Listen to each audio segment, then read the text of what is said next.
Subscribe for more horror stories and comment below, where are you listening from? There's a strange kind of quiet that blankets residential neighborhoods past midnight. It's not just silence, it's absence. No cars, no movement, no expectation of anyone being outside. That's exactly the kind of quiet Tyler drove into the night he got the order. He worked for a local food delivery app, smaller than the big ones, but it paid in cash, and that was all he cared about. Most nights were uneventful. Pick up, drop off, repeat. But this order came in at exactly 12:46 a.m. That stood out. The app never pinged that late unless it was a mistake or something else. The address was listed as a duplex on the edge of town, sandwiched between a stretch of abandoned lots and a crumbling community center. Not a dangerous area, just forgotten. The name on the order was only a first name, Lena. No last initial, no delivery notes. Tyler picked up the food, 2 cartons of rice and an extra large soup, and made the 18-minute drive. When he arrived, the house looked off, not in any overt way. The porch light was on, but it flickered like a dying bulb. The windows were drawn, but not fully closed, as if someone had been watching and moved away just before he pulled up. He approached the door. No car in the driveway. No sound from inside. He knocked twice. Nothing. Then from behind the door, a faint creak like someone stepping back. Hello. Delivery for Lena. Still nothing. He waited, almost turned to leave. But just as he did, the door opened slightly. Not enough for a hand to reach through, just wide enough to see that there was no light inside. Just dark. Then a voice. A woman's. Soft. Almost too soft. You can leave it by the door. Thank you. Tyler hesitated. The voice had no intonation, no emotion, no warmth, just words. He placed the bag on the mat and turned to go. That should have been it. But when he got to his car and checked the app to confirm the drop-off, something was wrong. The order was gone, not marked complete, not canceled, just vanished. Even the delivery history was blank, as if the order had never existed. Thinking it was a glitch, he tried to reload the app. No luck. Signal was gone. That's when he noticed something in the rearview mirror. The front door was still ajar, and the food was gone. He hadn't heard anyone open it. No footsteps. No voice. No thank you. Nothing. Just gone. He sat in his car, unsure whether to drive off or knock again. But then, in a moment of impulse, he took a photo of the house with his phone. Maybe to prove to himself he'd been there. Maybe to report it later. When he looked at the photo, though, something chilled him to his core. In the image, the house looked the same. Porch light still flickering. Doors still open. But in the photo, someone was standing in the window. A pale face. Hair draped forward, obscuring the eyes. And there was something else. A detail he couldn't explain. The window the figure stood in front of was boarded up in real life. He looked back at the house. Still boarded up. Yet the figure had been there. Clearly, unmistakably. He drove off. Fast. But as he turned the corner, the app suddenly reloaded. The order history returned. Except the Lena order wasn't there. What was there, though, was something new. A notification. Thank you for your delivery. You may leave now. That wasn't something the app could send. There was no automated message feature. He deleted the app that night. The next morning, curiosity got the better of him. He drove back in daylight. And the house, it had been condemned. Boarded up. Windows sealed. No porch light. No mat. No signs anyone had lived there in years. When he asked a neighbor across the street, she gave him a strange look. You say someone ordered food from there? That's not possible. Lena lived there a long time ago. Poor girl. She disappeared in 2011, right after ordering takeout. They found her phone, still open to the app screen. Tyler doesn't deliver anymore. He never found that photo again. It disappeared from his phone days later. But sometimes, late at night, he swears he still hears that voice. Soft, emotionless. You can leave it by the door. Thank you. It started like any other delivery shift. Ryan had been driving for one of the major food delivery apps for about a year. Mostly uneventful nights, filled with fast food pickups, quiet neighborhoods, and the occasional awkward customer encounter. He preferred the night shifts. Less traffic, fewer distractions, and frankly, he liked the way the world felt quieter after dark. Dim porch lights, empty sidewalks. It suited him. On this particular Thursday night, Ryan accepted a delivery request just after 11 p.m. A burrito bowl and 2 fountain drinks from a Mexican place he'd been to dozens of times. The customer name was Eli, and the address was a house on a street he didn't recognize, Maple Ridge Lane. That alone was odd. He'd been delivering in this part of town for months and had never seen that street name come up. When he put the address into his GPS, it took him off the main roads, past the familiar fast food joints, then through an older part of town he rarely saw. Houses here were spaced far apart, hidden behind tall hedges and crooked fences. Streetlights grew scarce. Eventually, the paved road ended, and the app chirped. You've arrived. But there was no house, just a gravel path leading deeper into the woods. Ryan hesitated. He double-checked the app. The address was correct. A small note had been added to the order. The house is set back from the road. Just follow the path. Leave the food on the front step. He looked around. No signs of other houses nearby. No mailbox. No address number. Just trees in that path. Normally, he wouldn't have bothered. He'd cancel and mark it undeliverable. But something about the order felt different. Maybe it was the perfectly polite tone in the message. Maybe it was the high tip attached to the order, $1.15 for a 10-minute delivery. Or maybe it was just curiosity. So he drove slowly along the path. It wound deeper into the woods, just wide enough for his car. Branches scraped against the roof like fingers. His headlights cut through mist that seemed to gather out of nowhere. And then he saw it. A house. Small, squat, and gray, with a sloped roof and windows so dark they looked painted over. There were no lights on, but he could make out the front steps, just like the note described. Ryan parked, grabbed the bag, and approached the porch. Every step on the wooden stairs creaked like a warning. He placed the food down, snapped a photo for the app, and turned to leave. That's when he noticed the door. It was already open, just slightly, just enough. He hadn't heard it open, but he also hadn't seen anyone. No movement, no sound, just that door ajar as if waiting. He took a slow step back. Then a voice, soft, measured, male. Thank you. Ryan froze. The voice had come from inside the house, but he couldn't see anyone in the entryway. The darkness behind the door was thick, unnaturally thick, like it swallowed light whole. You're not supposed to be here, though, the voice continued. Calm, almost amused. Ryan's mouth went dry. I'm just delivering. It said Maple Ridge Lane. The voice chuckled. This isn't Maple Ridge. Not anymore. That didn't make sense. Ryan fumbled for his phone, opened the app. The address was still there, clear as day. Then he noticed something. The order history was gone. The app now read, no active deliveries. Confused, Ryan stepped back toward his car. He didn't hear footsteps, but he felt movement behind him, like the air shifted, like someone had taken a breath too close to his ear. He turned. The porch was empty, the door now fully closed. He didn't wait. He ran.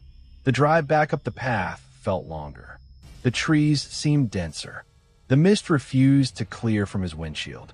When he finally reached the main road, he didn't stop until he was back in town. Ryan pulled into a gas station and opened his phone. He tried to pull up the delivery again, but it was gone. No record of the order. No Eli. No Maple Ridge Lane. He checked Google Maps next. There was no Maple Ridge Lane within 30 miles. He zoomed in on where he'd just been. where the path had started. There was nothing, just forest, not even a road. He didn't report it. Who would believe him? A ghost address? A disappearing house? But Ryan couldn't shake the feeling that the order hadn't been a mistake. It had been intentional, delivered to the wrong house on purpose, by someone or something that wanted to see if he'd follow through, if he'd go just a little too far off the map. And what scared him most wasn't the house, or the voice, or the vanishing address. It was the realization that someone, or something, now knew he would. Sam had been delivering food for almost 4 years.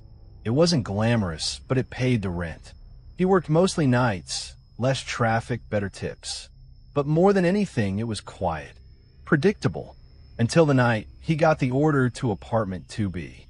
It was late, the kind of late where most restaurants had already closed, but someone had placed a small order, just a cup of soup and a grilled cheese from a 24-hour diner. The ticket came through at 2:17 a.m., and the instructions were odd. Leave food at door. Do not knock. Do not speak. Sam had seen stranger things. Night shift nurses, paranoid tenants, people with sleeping babies. He didn't think twice. He pulled into the complex about 20 minutes later. A dimly lit building near the edge of town. Concrete walls stained by time.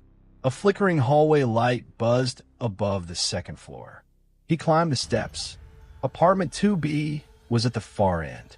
The hallway was silent, the air still. No TVs murmuring through walls. No movement, just a faint hum of old wiring. He reached 2B, set the bag down gently, and turned to leave until something made him pause. The doorknob. It twitched, just slightly, like someone was testing it from the inside. Sam turned back. The door didn't open, but something about it made him uncomfortable. The peephole was dark. Too dark, actually, like someone was standing on the other side, covering it. He waited a moment longer. Still nothing. Maybe they were just eager. He headed back down the hall, but at the last step he heard it, a slow creak. He turned and looked up.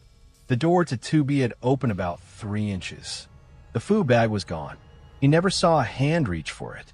No light spilled out from the apartment. It remained cloaked in darkness. Sam stared for a moment, then shook it off. Not his business. But as he got into his car, his phone buzzed. A message from an unknown number. Thank you for being quiet. No contact name. No thread.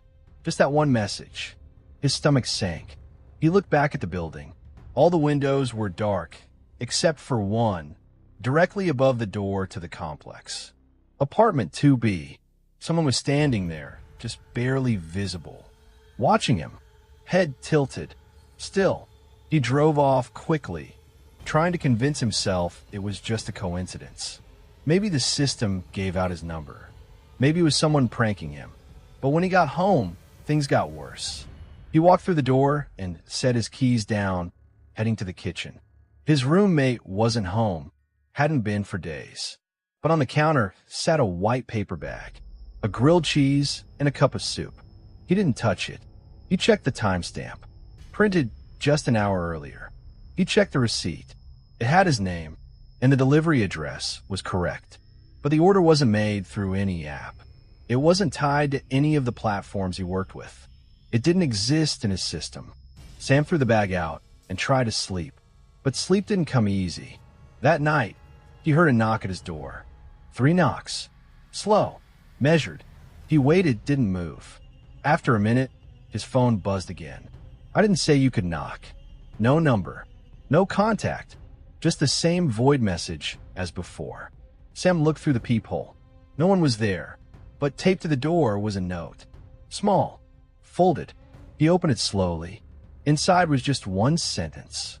You stood in front of my door. Now I stand behind yours. He didn't sleep for the rest of the night. The next morning, he contacted the delivery app, told them about the incident. They couldn't trace the number, the message, or even confirm the order from the previous night. Apartment 2B, vacant, had been for months. Sam drove back to the complex, needing closure. The door to 2B was sealed with police tape, the kind that looked old, forgotten, peeling at the corners. He checked online. An article, years old. A man had died inside that apartment. No signs of forced entry. Just found standing behind the door, as if waiting for someone. Watching, waiting, not eating, not moving. Cause of death? Unknown. Sam left. Permanently. Moved 2 towns over. Deleted all the apps. Changed his number. But even now, sometimes he swears he hears it. 3 knocks. Slow. Measured. And every time he checks, there's nothing there. Just a note. The same words. You stood in front of my door. Now I stand behind yours. It was supposed to be a simple dinner. Takeout from a place she'd never tried before. Small, local, buried in the app listings. The name was odd. The Hollow Spoon. No reviews. No pictures. But the menu had something comforting about it. She picked a classic grilled chicken with rice. Straightforward, safe. The food arrived quicker than expected. No knock, no doorbell, just a bag sitting neatly on her welcome mat like it had always been there. She hadn't even gotten the driver approaching notification. No name, no vehicle, no timestamp, just the bag. She hesitated before picking it up. Something about it felt off, like it had weight, but not the kind food usually carries. More centered, more contained. She lifted it carefully and stepped back inside. It wasn't until she sat on the kitchen counter that she noticed the note, folded and slid beneath the handles. A small, square scrap of paper, stained at the corners. For words were scribbled in shaky pen. Don't look in the bag. That's when the air in the room changed. Subtle, like the temperature dropped by just a degree or 2. The way it feels right before a thunderstorm, except the sky outside was calm, warm, and quiet. She laughed at first. Some kind of prank? A strange marketing gimmick? She checked the app. No messages, no instructions, not even an order history. The transaction had vanished, like it had never been placed. Still, she sat down across from the bag, staring at it. The note was simple. No signature, no explanation, just a warning. Don't look. But what if it was a joke? What if there was nothing inside at all? Or worse, what if there was? The silence of her apartment felt unusually loud. The ticking of the kitchen clock, the distant hum of the refrigerator, even the low buzz of the ceiling light. They all blended into a low static, pressing at the edges of her focus. She reached out slowly, peeling back the top of the paper bag, just enough to see inside. It wasn't food, not chicken, not rice, not anything she had ordered. Inside was another bag, a black velvet pouch, cinched at the top with a tightly knotted cord. And something inside it was moving. It wasn't dramatic, not shifting or crawling. Just a slow, rhythmic pulse like it was breathing, expanding and contracting, soft and deliberate. She pushed the outer bag away from her and stood up, knocking her chair to the floor in the process. Something was very wrong. Still, she didn't throw it away. Instead, she placed the entire delivery, bag, pouch, and all, on her porch and closed the door. That should have been it. But when she turned around to walk away, the bag was already on her kitchen counter again. There was no sound, no footsteps, no opening door, no breeze. Just there. And this time, the velvet pouch was out of the paper bag, sitting upright. The knot was undone, no longer pulsing. She never saw what was inside. That was the part she'd always get stuck on later. She never looked inside. Not once. She had tried to resist. She had followed the warning. And yet it still got in. From that night forward, the bag would appear. Every evening. Always at the edge of her vision. On her bathroom sink. At the foot of her bed. In her rearview mirror. Never open. Never revealing what it contained. But its presence was enough. And something else came with it. Small things began to change. Her reflection lagged in the mirror. Shadows in her apartment moved independently, of any light source. Her voice sounded different on recordings, like someone else was mimicking her. One night, she came home to find dozens of copies of the notes scattered across her floor. All of them identical. All of them written in her own handwriting. Don't look in the bag. The handwriting was hers, but the ink was wet. That's when she realized something had shifted. The bag didn't just follow her. It anchored her. It marked her. Not with a curse in the traditional sense, but with something more conceptual, more abstract, like a presence had been folded into the space around her. A presence that only required one thing: acknowledgement. The very act of noticing the bag was enough. And now, it couldn't be unnoticed. Her final message came from an old friend, someone she hadn't spoken to in years. A voicemail, cracking, distorted, barely decipherable. But one sentence came through clearly. It's not about what's inside the bag. It's about why you looked. The next day, her apartment was empty. No signs of struggle. No broken locks. No signs of packing or moving. Just one thing remained on the kitchen counter. A velvet pouch, tightly knotted, still pulsing. For Jackson, food delivery was just a side hustle. Nothing deep, nothing personal, just one address after another, clean, detached, transactional. But one night, a single delivery broke that pattern, one that still doesn't make sense. It was a little after 9 p.m. when the order came through. Standard fare, nothing fancy. A small combo meal, no custom notes, prepaid. The address was an apartment complex on the edge of town. Not the nicest part, but not the worst either. Jackson had been there before. A dim, aging building with faded red bricks and a hallway that always smelled like damp drywall and incense. The unit was listed as 4B. He buzzed in. No answer. Buzzed again. Still nothing. That's when the message came through the app. Just leave at the door. Thanks. So he climbed the narrow staircase, food in hand, and made his way to the 4th floor. That's where things started feeling off. The hallway was too quiet. Not its late quiet, but vacant, like a movie set before the actors show up. Every door was closed. No light leaked from beneath them. No faint TV chatter. Just long, sterile silence. The type that makes your own breathing feel too loud. He found 4B halfway down. The door looked wrong. The number was faded like it had been scrubbed with steel wool. And there was this strange mark, like a burn, just under the peephole. He didn't like how the knob was shiny, newer than the rest of the hardware, like it had been replaced recently. Still, he set the bag down, snapped a pic for the app, and turned to leave. That's when he heard it. Click. The sound of a deadbolt sliding. The door creaked open, barely an inch. Enough to see total blackness inside. He expected someone to reach out or say thanks. Nothing. Then came the voice. Did you bring it in? Jackson froze. The voice was low, strange, like it had been digitally filtered, too smooth. He turned back. No, I left it right outside like you asked. Silence. Then the door closed again. Not a slam, not a shut, just closed, like something had drifted back into place. Weird, but not the weirdest thing that had ever happened on a run. He left, but the next night, it happened again. Same name, same order, same apartment. Jackson was tempted to decline it, but curiosity got the better of him. Again buzzed. No answer. Again, the message. Leave at the door. Thanks. Up the stairs.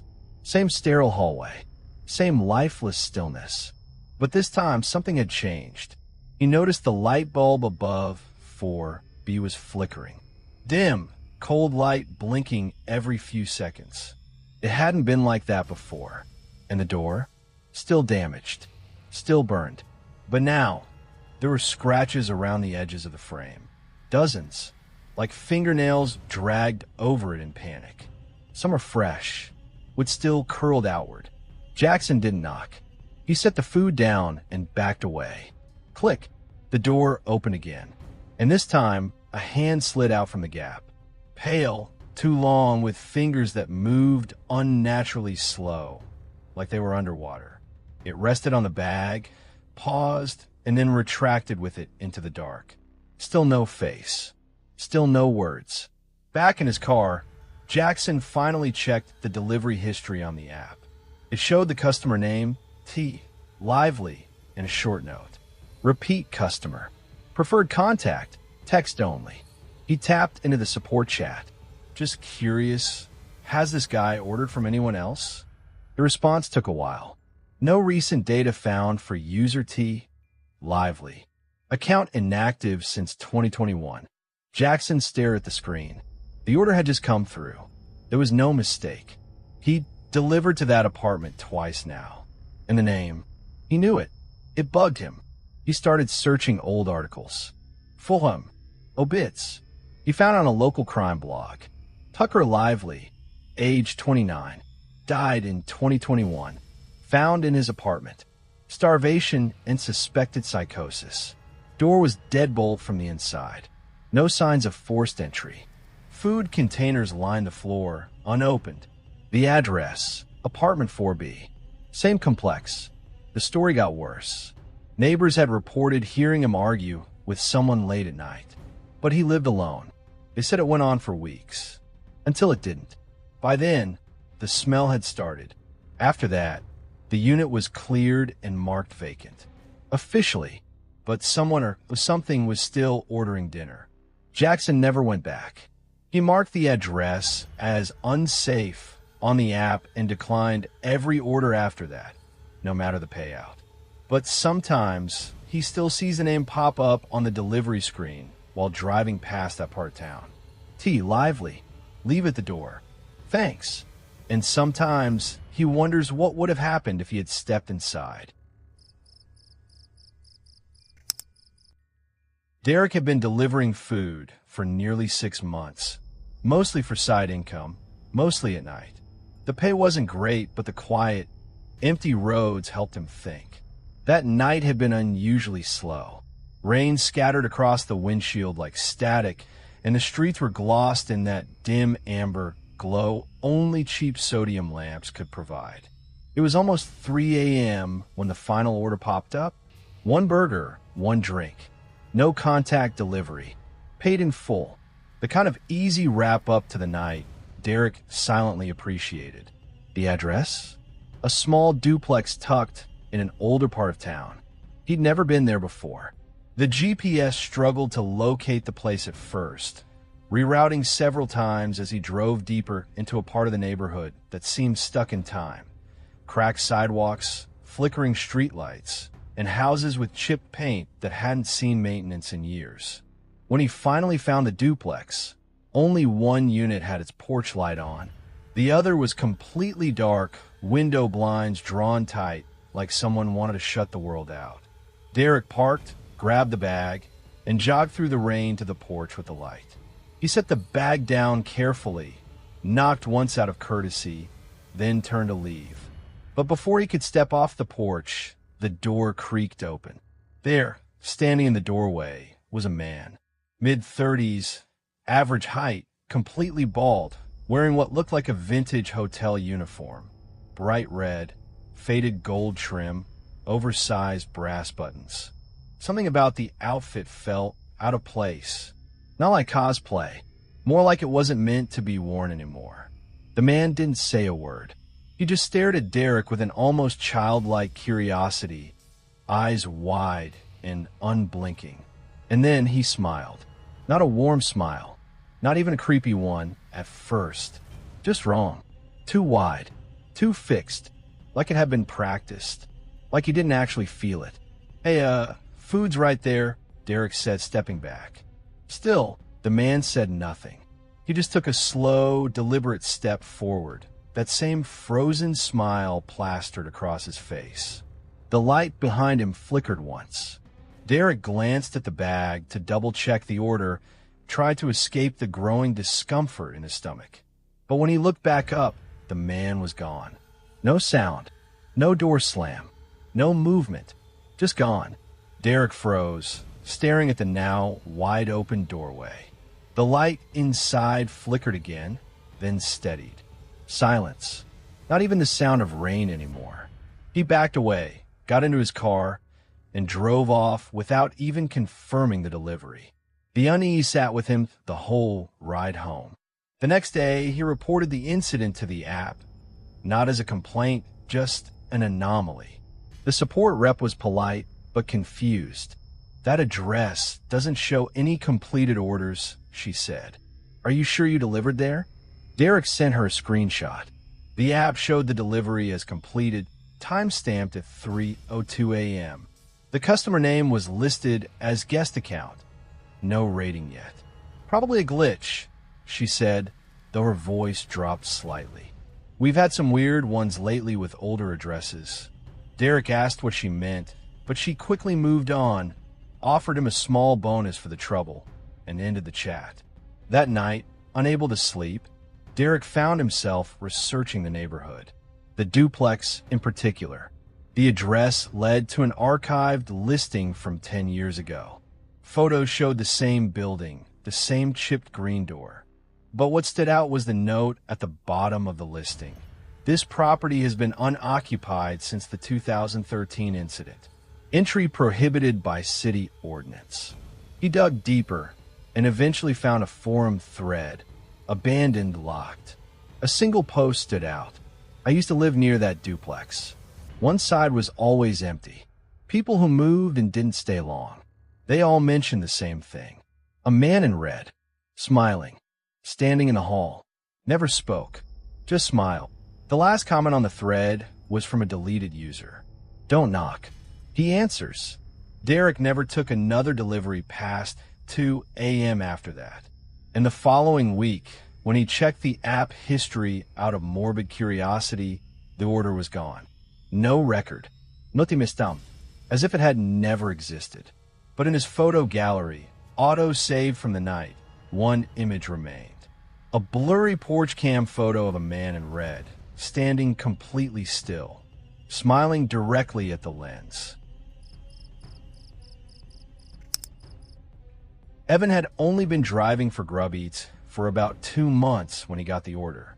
It was a slow, rainy Thursday night in late October, and he was about to clock out when notification popped up, "One last delivery, less than 10 minutes away, decent tip." He figured it'd be an easy way to close the shift.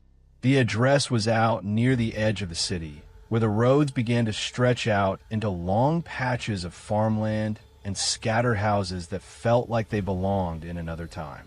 The kind of place where streetlights faded and GPS grew uncertain. Still, Evan wasn't easily spooked. He had grown up in a rural town and was used to quiet drives and creaky porches. The house was 2 stories tall, wide, and weather-worn. Its paint was a faded cream, with ivy climbing up one side like skeletal fingers. The porch light flickered, but never went out entirely. The name on the order was Mrs. Elwood, and the instructions said to knock once, wait to be invited in, and leave the bag on the foyer table. Strange, but not unheard of. Some people were quirky, paranoid, or simply old-fashioned. Evan knocked once. A few seconds passed. Then came the sound, slow, deliberate footsteps. The door opened just a crack, and a woman's voice, papery and tired, called out. "Come in, dear." Set it right on the table.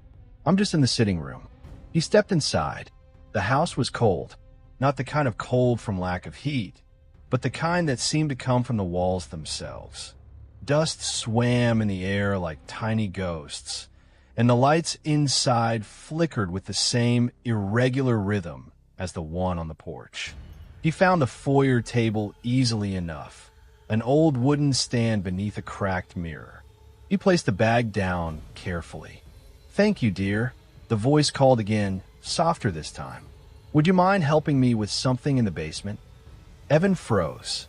He had already done his part. He didn't want to be rude, but there was a heaviness in that request. Something off. Something that didn't sit right. Still, curiosity has a way of overriding good sense. He cleared his throat and said, "Sure, ma'am. Just for a minute." The basement door was near the kitchen, already cracked open as if waiting for him. As he descended, the wooden steps creaked under his weight, and the air grew thicker, damp and musty, with a faint hint of something metallic. The basement was vast, far larger than it should have been. The light bulb above buzzed weakly, casting long shadows across shelves of dusty canned goods and old furniture draped in cloth. He looked around but saw no one. "Ma'am," he called out. No answer. That's when he saw it. A faint sliver of darkness against the far wall. A narrow seam in the bricks, just barely noticeable. A door, but not a normal one. It wasn't wood. It looked sewn shut. Fabric, maybe, or skin, threaded with coarse, black twine. He should have left. Instead, something in him compelled him forward, like a magnet pulling at his bones. The closer he got, the more he noticed the sound, faint breathing or weeping. He couldn't tell which. The stitches were old, rotted in places. He reached out, not sure why, and touched the edge. It moved. The seam split open just slightly, like an eye fluttering in sleep. A wave of cold air escaped, followed by the unmistakable smell of earth, blood, and mold. Evan stumbled back, and then a whisper, soft, childlike, from inside the wall. "Don't go. You're the first one in so long." He turned and bolted back up the stairs 2 at a time, slamming the door shut behind him. But the house was no longer the same. The lights were off. The walls seemed to pulse. The front door was gone, replaced by another wall. No windows, no exit.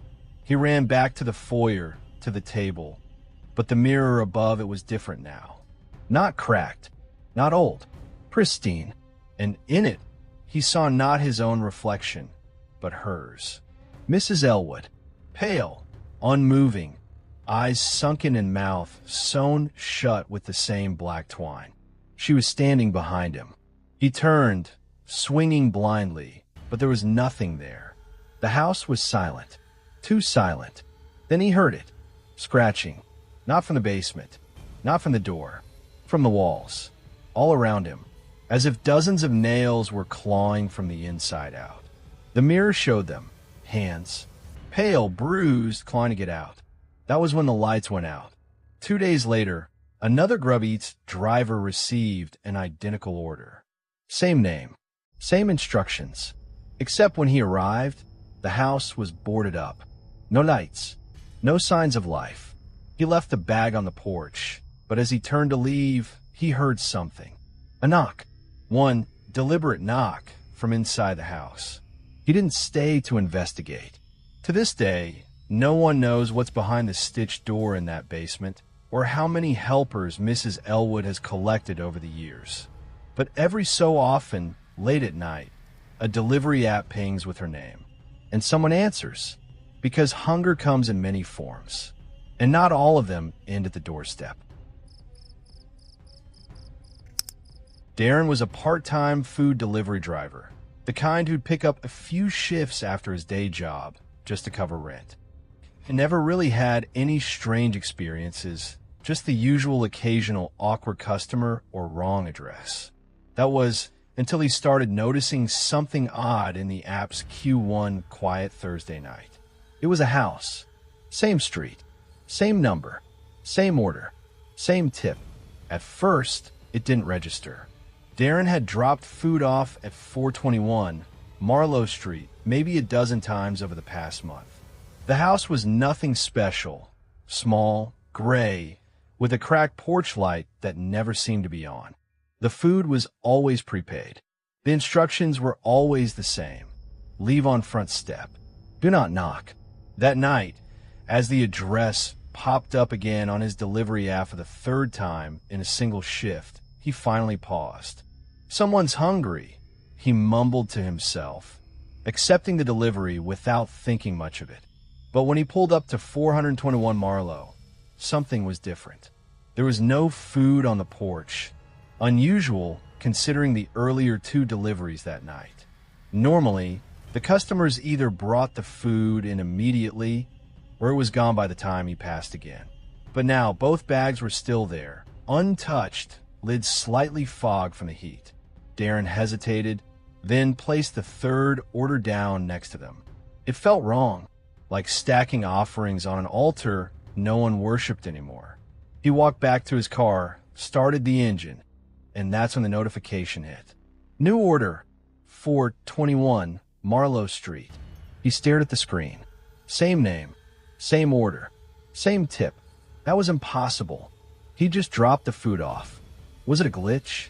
Curious, and admittedly a little unnerved, he turned around in his seat. The porch was empty. No box. Not one.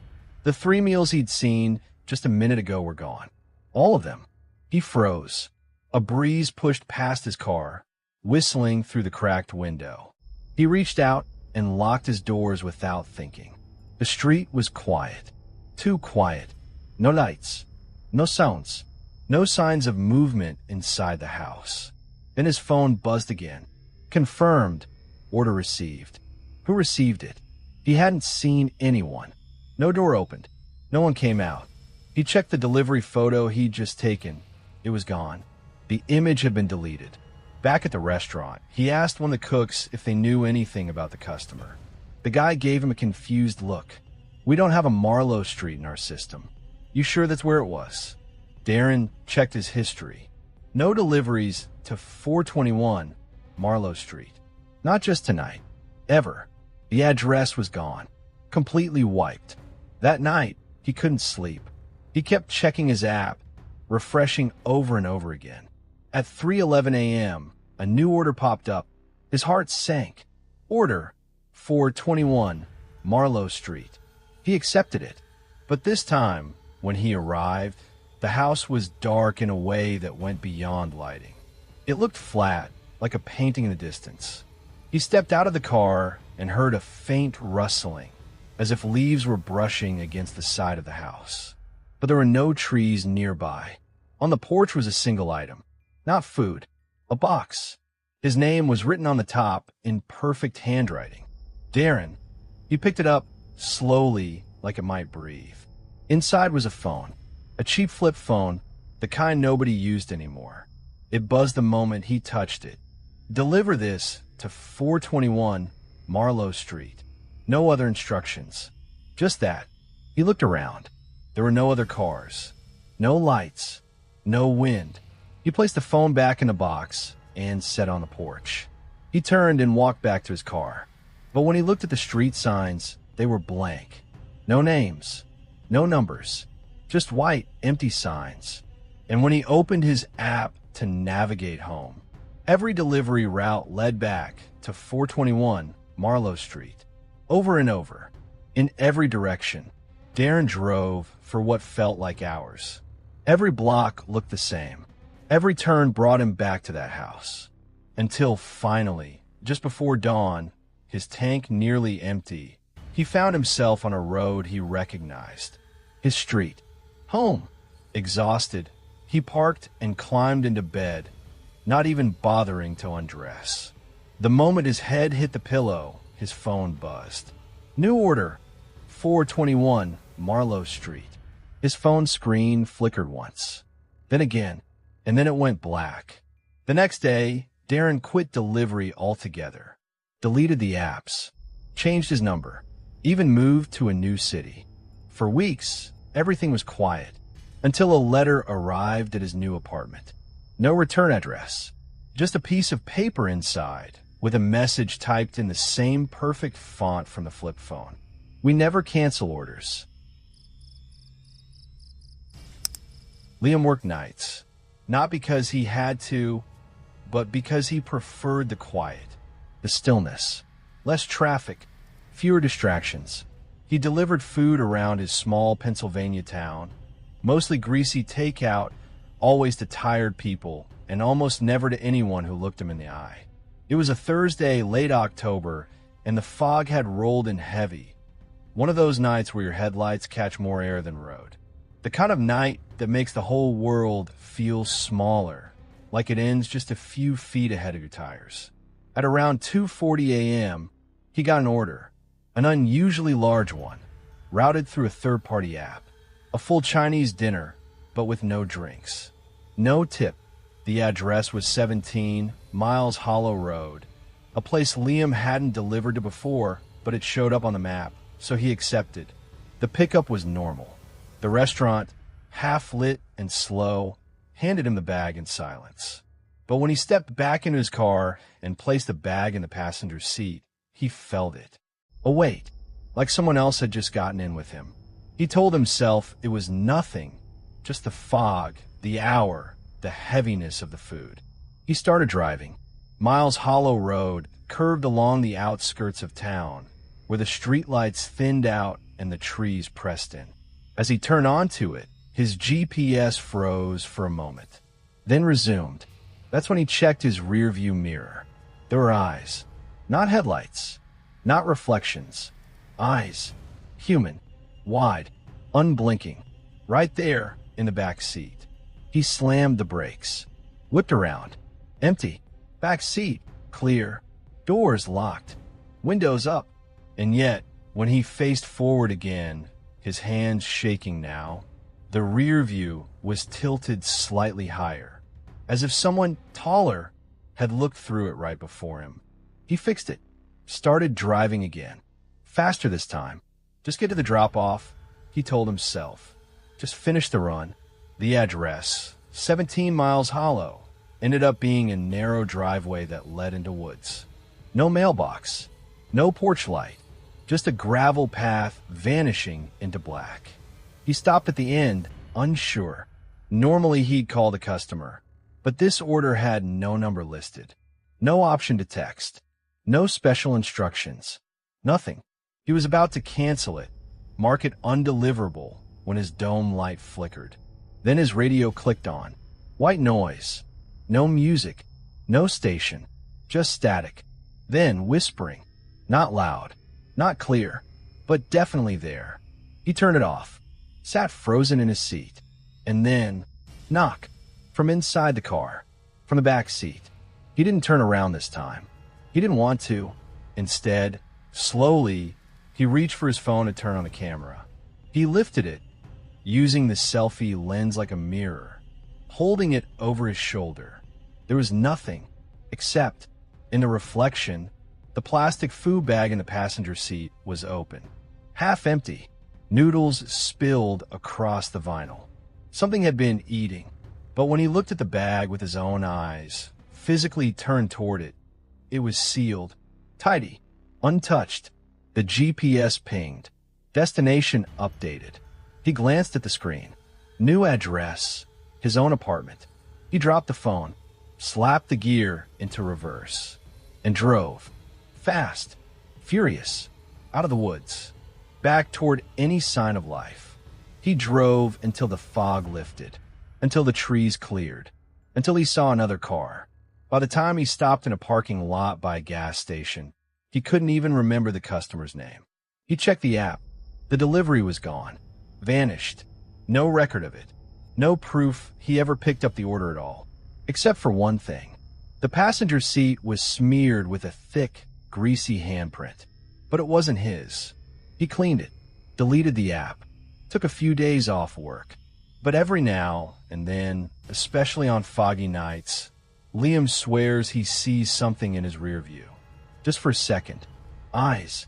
Not watching him. Watching the road ahead.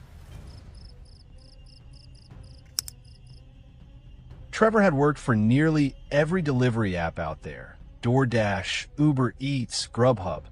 You name it. He wasn't in it for the lifestyle or the flexibility. He needed money, plain and simple. Student loans didn't care whether he slept at night. And neither did the deliveries. This happened during the late fall of last year, just as the cold started creeping in at night and the daylight gave up too early. It was a Wednesday, unusually slow for orders, and Trevor was debating calling it a night when a ping came through. One last delivery. The address was on the outskirts of town, down a stretch of road where GPS signal always seemed to flicker. He hesitated. There was something about that zone he didn't like. Too many empty homes, a few condemned buildings, and no cell reception. but the payout was triple what it should have been for the distance. No tip listed, just an unusually generous base. He accepted. The pickup location was a quiet little Chinese takeout joint tucked between a laundromat and a pawn shop. The kind of place with faded menus taped to the counter and a gold Lucky Cat waving endlessly from the window. When Trevor walked in, the woman behind the counter barely looked up. She slid a stapled paper bag across to him, nodded once, and turned away without a word. As he turned to leave, she called out in a voice barely above a whisper, "Don't read it." He paused. "Read what?" he asked. But she didn't answer. Back in the car, curiosity tugged at him. Taped to the top of the bag was a long, unusually narrow receipt. Not from the restaurant. Something older looking, yellowed at the edges. It looked handwritten, almost like it had been scrawled with a fountain pen. Against his better judgment, he peeled it off and unfolded it. It wasn't a receipt for food. It listed people, names, 13 of them, and beside each name, a short, vague description. Aaron M. left his door unlocked. Riley T. ignored the knock the second time. Camila V. took the bag inside anyway. Trevor frowned. Some names had lines through them. Others had tiny red ink dots beside them. Only one name hadn't been marked at all. His own. He stared at it for a moment, wondering if this was a prank. But the handwriting, it wasn't just scribbled. It was etched, almost pressed into the fibers of the paper like someone had written it in rage. Or obsession. He was about to crumple the note when his phone pinged again. Order canceled due to user account deactivation. Trevor blinked. That didn't happen mid-route. Ever. Then, another ping. New order assigned. Same address. And just like that, the navigation rerouted him. But the map looked different. The destination was still in that forgotten stretch outside town, but the path led off the marked roads. Through a back alley, down a service lane, and finally to a narrow dirt trail with no name. Trevor nearly ended the trip right there. But something, maybe curiosity, maybe that weird pull that danger sometimes has, kept his hands on the wheel. The trail ended at a house that didn't appear on any map. A small, squat building with dark windows and a porch that looked like it had warped under years of weight. The porch light flickered, not in a dying bulb kind of way.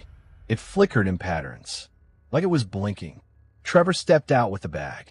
As he approached the door, he noticed something odd. There were dozens of receipts, just like the one he had read, tacked to the siding of the house, flapping in the breeze. Each one marked up in red. Names crossed out, dotted. Before he could knock, the door opened on its own. Slowly, creaking. The hallway beyond was dark. He didn't want to go in. Every instinct screamed at him to drop the bag and leave. But the air around him suddenly felt wrong. Thicker, like it wanted him to step inside. So he did. The moment his foot crossed the threshold, the door slammed shut behind him. Hard. The hallway was narrow and too long for a house of that size. On the walls, framed receipts hung like portraits. All different, but all listing names. A collection. At the end of the hallway was a table. On it, a single receipt. Fresh, blank, and beside it, a pen. Trevor approached slowly, and as he did, the lights dimmed behind him, until the only illumination came from above the table. He looked down. The paper was no longer blank.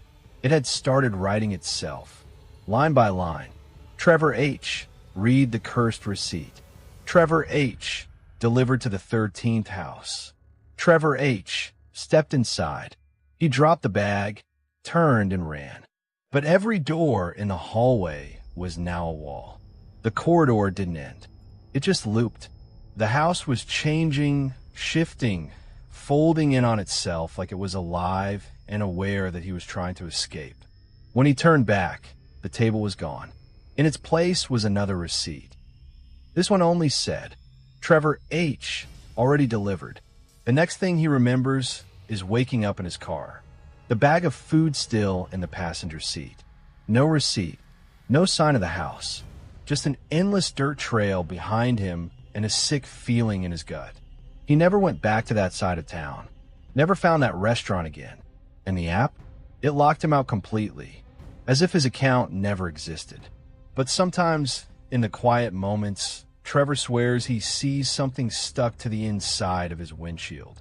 A scrap of paper, just for a second, and every time he tries to grab it, it disappears. Jeremy was a food delivery driver for one of the major apps. Nothing special, just a guy in his mid-20s grinding through long shifts in his aging Corolla. He liked the night routes. Less traffic, more tips, and fewer awkward conversations.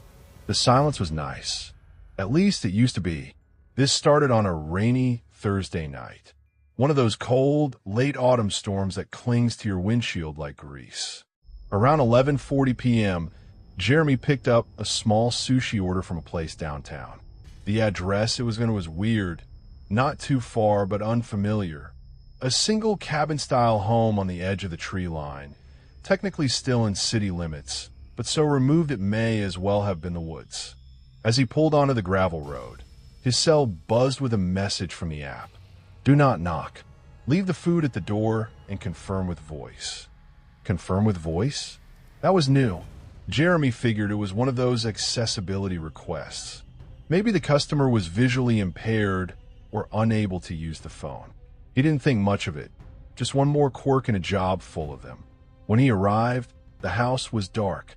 No porch light, no motion sensor, just dim light spilling from a cracked upstairs window. He stepped out of his car, bag in hand, rain misting across his shoulders. He walked to the porch and set the food down gently. Then, feeling slightly ridiculous, he said aloud, "Order for Jordan, sushi, left at your door." He turned, heading back to his car. That's when he heard it. A voice. It came not from the house, but from directly behind him, just a few feet from his ear. "Thank you." He froze. It wasn't just the proximity, it was the voice itself. Flat, distorted, like someone had recorded a thank you and played it back through blown-out speakers. Male but wrong, like it was missing something human. Jeremy turned quickly, expecting someone to be there, but there wasn't.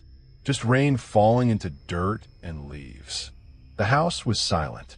Still, he stood there, unsure, scanning the woods behind him. The voice hadn't come from the house. It had come from outside.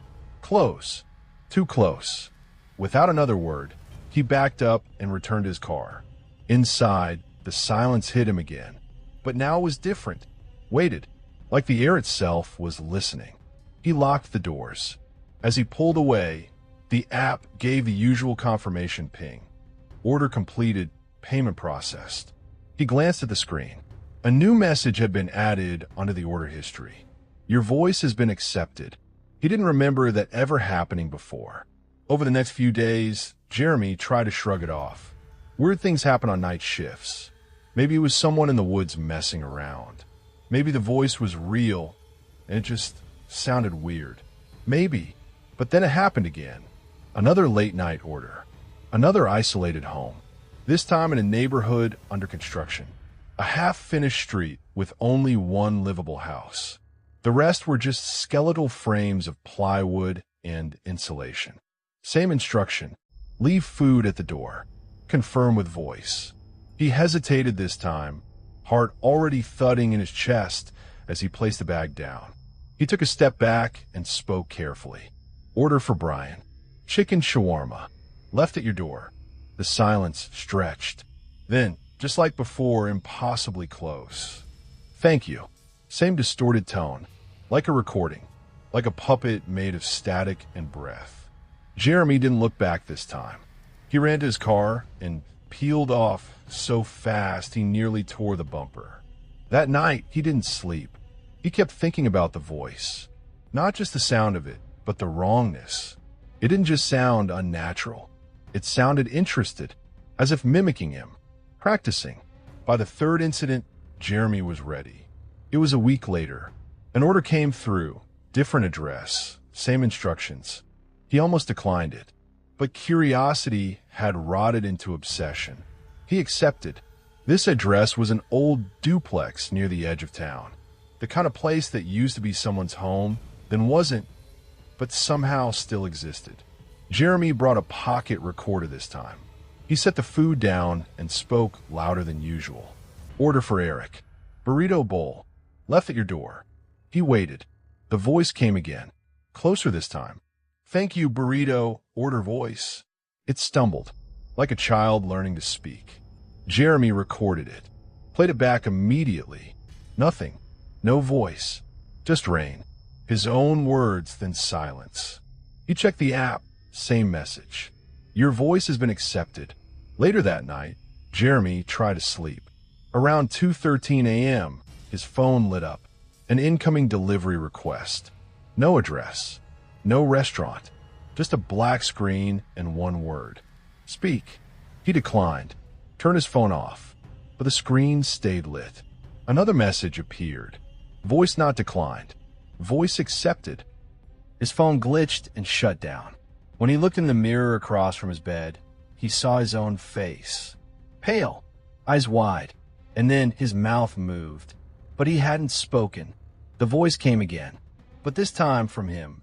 Order confirmed. It started like any other late-night shift. Aaron had been delivering for a food delivery app in his small town for a few years now. Quiet streets, familiar customers, generous tips. Nothing weird, nothing scary, until the order came through at exactly 2:13 a.m. The name on the app was blank, just a dash. The address was a wooded property on the outskirts of town, an old road with no streetlights and spotty cell reception. He paused.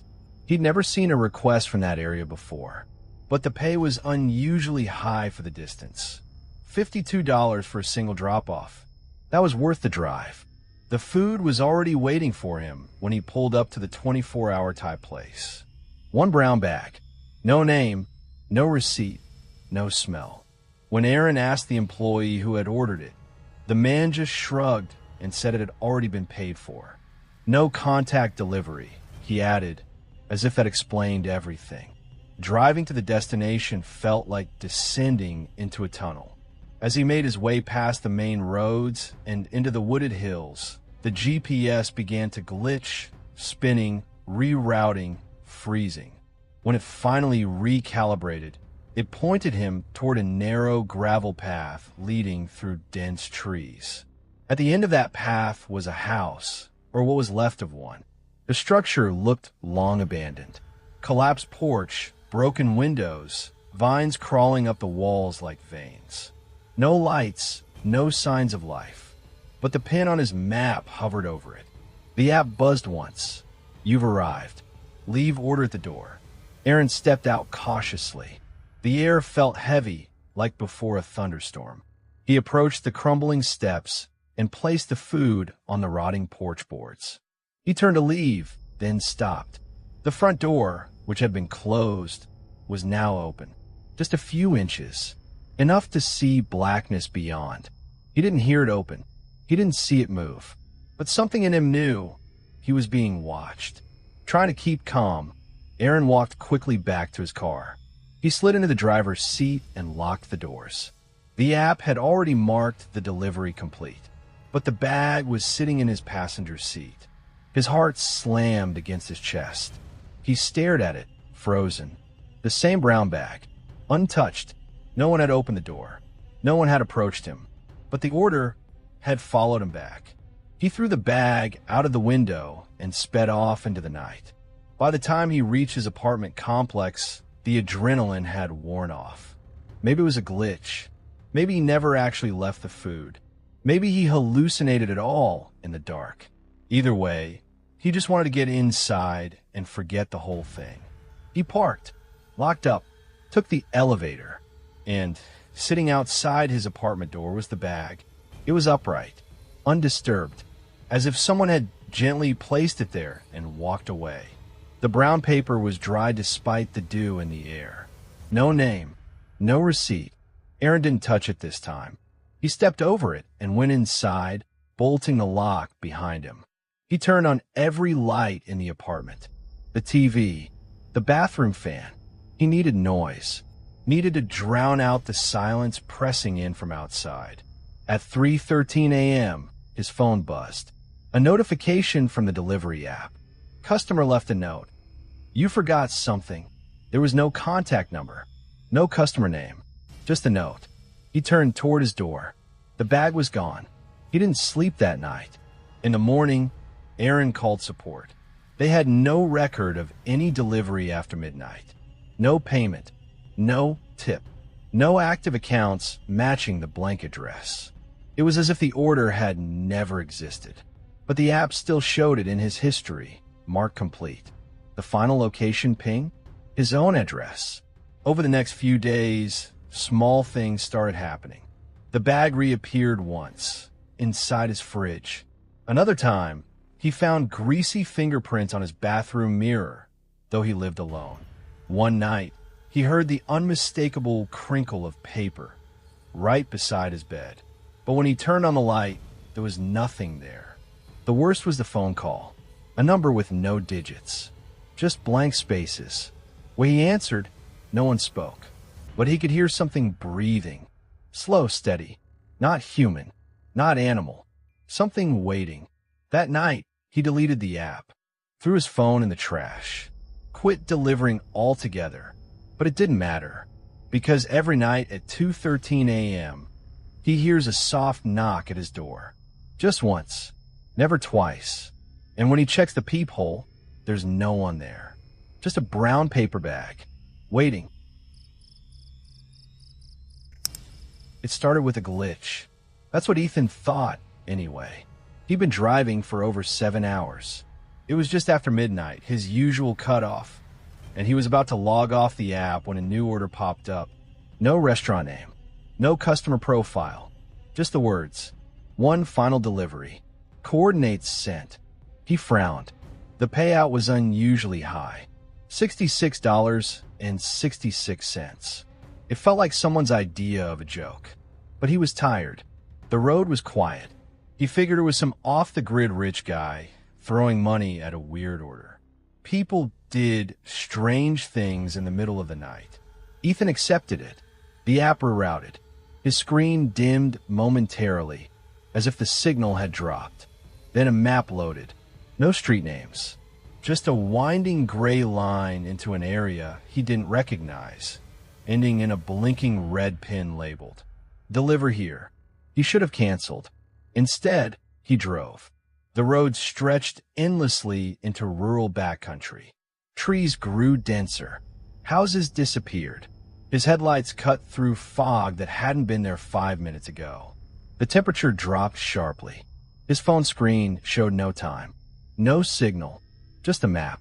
Still, he followed. Eventually, the road turned to gravel. The tires crackled under him. Then dirt. Roots twisted across the ground like veins. A white wooden sign appeared on the right, mostly swallowed by overgrowth.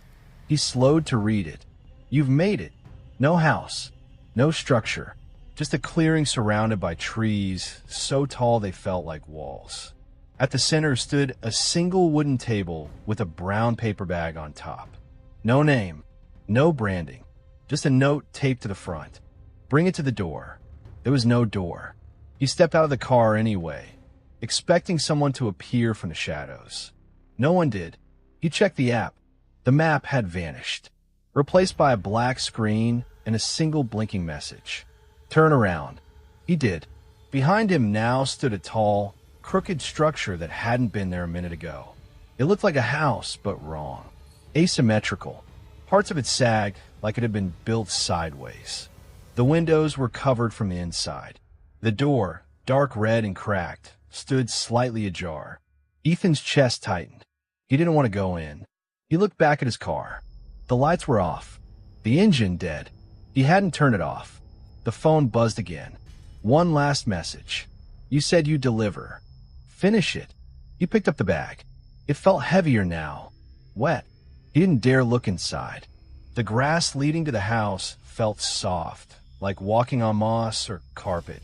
The door creaked as he nudged it open. A smell wafted out, something old and metallic like rusted pipes and rotting wood. He stepped inside. Darkness swallowed him. The bag in his hand twitched. He gripped it tighter. The house was cold. Too cold. His breath fogged in front of him. He heard something dripping upstairs. The sound of distant humming, faintly off-key. The hallway ahead led to a staircase, at the top of which stood another door. The kind you'd see on a cellar, wooden, reinforced with black iron bolts. He didn't want to go up, but his legs moved anyway. Each step groaned beneath him like a complaint. The humming grew louder, clearer, a woman's voice maybe, singing a lullaby he didn't recognize. When he reached the top, the door creaked open before he could touch it. A figure stood on the other side, thin, pale, dressed in something that might have once been a delivery uniform, though it hung from her like old rags. Her eyes were wide, hollow, too large for her face. Her mouth was stitched into a faint smile, yet her expression never changed. She reached out her hands. He offered the bag. She took it slowly, cradling it like something precious. Then, without a word, she turned and disappeared into the room. The door closed behind her softly, gently, like someone tucking in a child. Ethan turned to leave, but the stairs were gone. Where the hallway once was, there now stretched an impossibly long corridor, dimly lit by hanging bulbs that swayed despite the absence of wind. He walked and walked, his footsteps echoing louder than they should. The walls began to close in. Eventually, he saw light ahead. He reached a room identical to the one he'd just left.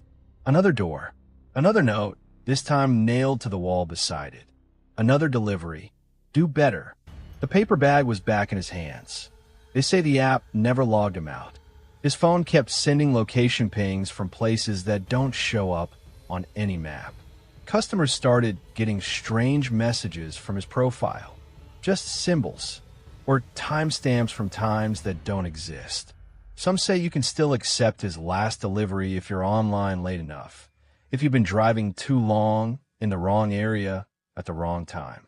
But if you do, you won't come back the same, because Ethan didn't just get lost. He became part of the route.